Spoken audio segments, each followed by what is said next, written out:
Okay, so there are a handful of sea asparagus farms around the world, but they all grow sea asparagus on soil, which in a way is good, but it's also not, because they're taking seawater and pumping it on soil, and that makes the soil salty.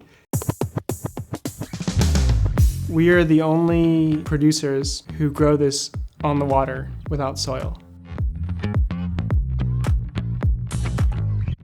So what we do is we go to these abandoned pond systems. We get the land usually for very cheap, and we're able to grow this product in this really low value land.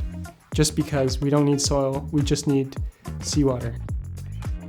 Now you'll see sea asparagus in supermarkets all around the world, but there are some markets in particular, like the ones in Japan, which fetch a value of over $160 per kilogram.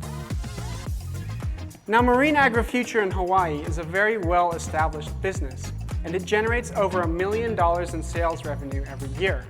That's why the owner and I, the ex-production manager at Marine Agri-Future, started Halophilic with the intention of taking this technology and bringing it to parts of the world where it can scale.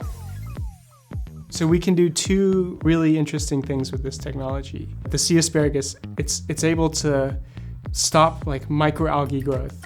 And that's important because when you grow seaweed, you want really clear like water where the light penetrates through the water column like really deep. If you have sea asparagus, the water is much clearer, there's much less turbidity.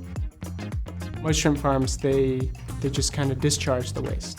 Now that's a problem because that shrimp waste is actually free fertilizer, right? It's like nitrogen, phosphate that you're just like discarding out of your farm. When I go to shrimp farmers, I say, hey look, you spend money on your water treatment system, I can show you how to make money with your water treatment system.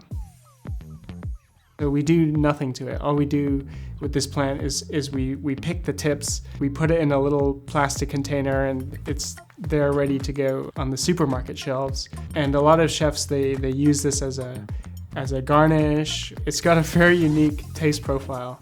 And the reason for that is the plant, it takes up salt, sodium, and so on from the water it's grown in, and it keeps it in its tissue. So a lot of the ions, a lot of the antioxidants, a lot of the minerals that you get in seawater are kept in the tissue of this plant. So vitamin B2, B6, very high beta-carotene, antioxidants, anti-carcinogens even, there's anti-inflammatories, like good stuff for cardiovascular health.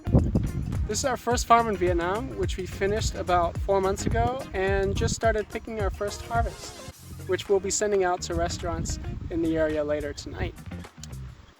It's been a long journey and we have a lot more work to do, but we're really glad to be where we are right now.